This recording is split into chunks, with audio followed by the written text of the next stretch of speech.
men who are insisting that you follow all these rules. It's women too. And I kind of think that women feel like they have to overcompensate a little bit because it's a man's industry. And so they are like so adamant on making sure that they follow exactly the rules that they were told. And I've never been told stronger than by a woman of how to do it. And everyone's intentions are really good. I don't think they realize that this is actually not that great of an idea and that we need to go a little bit deeper and stick our necks out just a little bit. And, of course, There's a liability aspect and all of that. And there's a place where you have to start. And then you get into the more advanced training. But I think most people don't actually get to the advanced training, sadly. As it's kind of hard to find. And there's so many basic pistol instructors who don't offer anything else. That's what I've been hearing from a lot of our guests that come, a lot of firearms instructors. They come here and they're like, oh my gosh. A lot of them say, holy cow, we've been doing it wrong.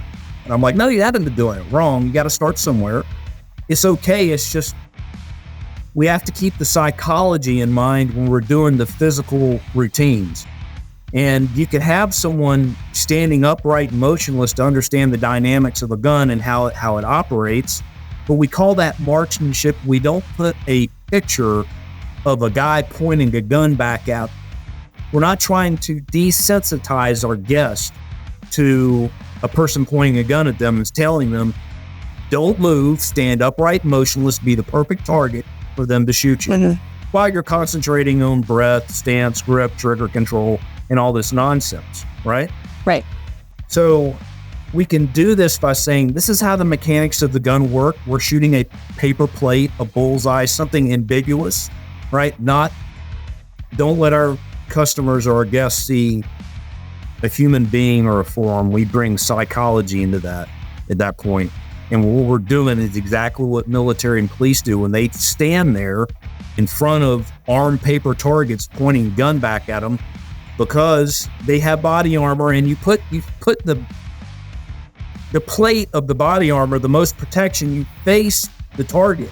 That gives you the best defense against. That's why military and police stand upright and motionless, doing up drills at targets in front of them, because they hope the bad guy takes the center mass shot.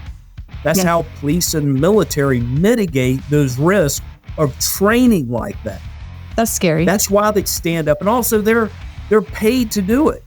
They took their name off, hung it on a wall, voluntarily picked up a number, took some pay to move to the sound of gunfire.